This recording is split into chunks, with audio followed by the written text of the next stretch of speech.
Folks, welcome back to the Sports Source. Here's how you can follow us. First of all, we're on our normal YouTube channel, the original YouTube channel, which you can see this show on.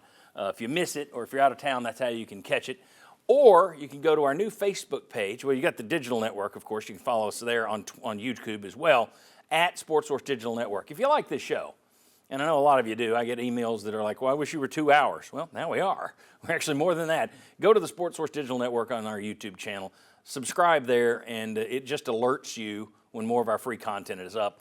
And you can follow us on Facebook. We just launched this thing. I don't know how many followers we have, but go ahead and check out the Facebook page. I'm not even on Facebook.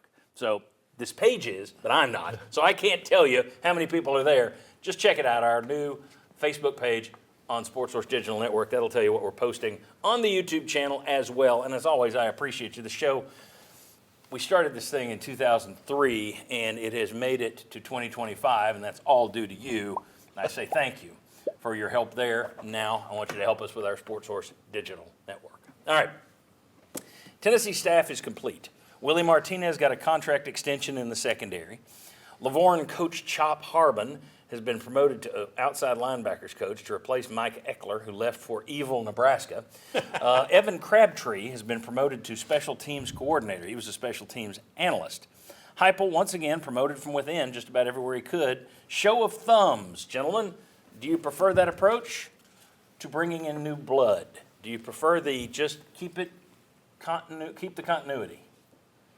And we got a bunch of no's. Everybody thinks new blood is occasionally necessary. You need another set of eyes on that offense because it's struggling right now. And so the idea, and I also don't need two linebackers coaches for two linebackers. Does every human get their own in the linebacking corps, get their own individual coach? Yep. That doesn't make it, as far as, and I understand that was someone you wanted to keep, so you just brought him there to kind of be, I guess the heir apparent on the defensive line. I think that you needed someone else on the offensive side. I think that you needed to allocate your resources a little better for this individual year. I think they need 5 offensive line coaches. One for each. Left guard is different than right guard. Here's the thing to me. So you went outside your comfort zone box to hire in Tim Banks.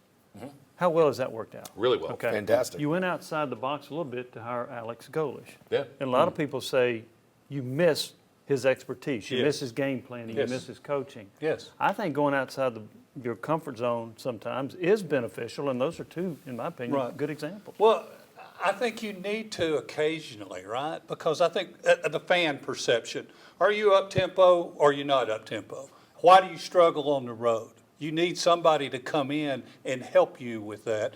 The fan perception is maybe it's not a weak link, but your offensive coordinator position could use an upgrade. When you look at Tennessee and Ohio State in that game, was that not a huge mismatch? Ohio State, Chip Kelly, offensive coordinator. You just have to. You got to tell me. Are you looking at qualified candidates outside the program? I agree with Chuck. I don't necessarily think that it's. Look, I'm not saying the people you hired aren't worth it. They may be great hires, but I just think that there is on this show. We are always trying to bring in new blood. It's good to have you guys have joined in the last couple of years. It's good to have new people into the mix. It just brings a different perspective. Right. I think that's good in any organization to occasionally bring somebody from the outside to give a different set of eyes, a different take on things. The Ryan Day, Chip Kelly angle from years prior at New Hampshire that came back to be beneficial for the Buckeyes in this championship run. I understand wanting to keep your fraternity and your friends close, tight-knit, because you want to win together and you lose together. But yes, as Will's already pointed out, and not to even sit there and regurgitate what you guys have already laid out, but this could use a little bit of new blood, especially in angles that on the defensive side, you're not as gung-ho on. That's a Tim Banks thing. Maybe let Tim Banks be able to Also, go out and you're find good there, with it. and your problems are on the offensive side of the ball. Exactly. I'm a little promoting from within on the offensive side, Alec Abelin at tight end, totally get that. Be able to go out there, wide receivers coach and some of the other positions promote from within, totally get that because that's your expertise on that side of the ball. Defense, got to do your But thing. doesn't it remind you a little bit of Coach Fulmer? We got to go.